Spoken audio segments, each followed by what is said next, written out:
good people of the internet, and welcome back to What's on the Rack for New Comic Book Day, 22nd of February 2023. This is part 6 of 9, so we're over halfway through, folks, and we're down to the 6th level of the rack, and we're starting with Ronin. This is Ronin Book 2. It is actually also the second part of Ronin Book 2. This is the follow-up to Frank Miller's incredible Ronin from, I guess, the 80s. It might have been early 90s. It was a long time ago. You don't need to have read the original Ronin to follow this. You can pick it up with issue 1. It's in glorious, glorious black and white. Look at that art. Not, you will recognise, illustrated by Frank Miller. It's actually illustrated by Philip Tan and Daniel Enrique, with letters by John Workman. But it is created, written, and laid out and edited by Frank Miller. So it is the work of the man himself. And do you know what? I'm on record as saying I'm not a huge fan of a lot of Frank Miller's later work. But this hits. This really, really does. And that's actually really rather pleasing to me. It's nice to see a giant of comics like Frank Miller back on form a little bit.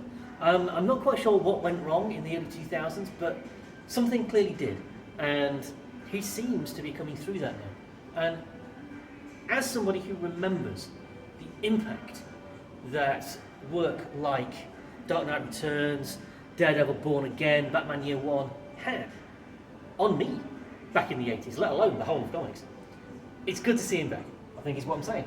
Then we've got Sabretooth and the Exiles, hitting issue 4. More mutant mayhem with the evil version of Wolverine. I know he's not actually an evil version of Wolverine, but you know what I mean. And then, oh, joy of joys, and I have not read this issue yet. Chapter 62 of Saga. Do you know what? No spoilers, I'm not even opening it.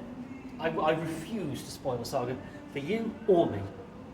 It is, without question, the best comic currently in print. There isn't anything better than it. There are things that are just as good but very different, but nothing is better than Saga. That's about the only thing that everyone who works here and has ever worked here agrees on. Then we have Scorched. 15 issues into the adventures of the Scorched from Spawn. It is what you would expect it to be. It is violent, it is gory, it is actually kind of cool. And speaking of violent and gory, Spawn Unwanted Violence hits issue 2.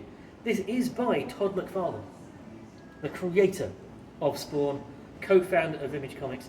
It is not written, it's not illustrated, sorry, by Todd McFarlane. The art is by Mike Del Mundo. But it's all good stuff. And then finally, we have The Amazing Spider-Man issue 20, which contains my least favourite sequence of 3 comics panels of all time. Specifically, and I hope you can see this, I actually can't see the screen, so I don't know whether you can see that. Peter Parker describing Mary Jane as being like a sister. No, I'm not having it. And on that bombshell, let's hope there's something that's going to annoy me less in part 7. Part 7, can you believe it?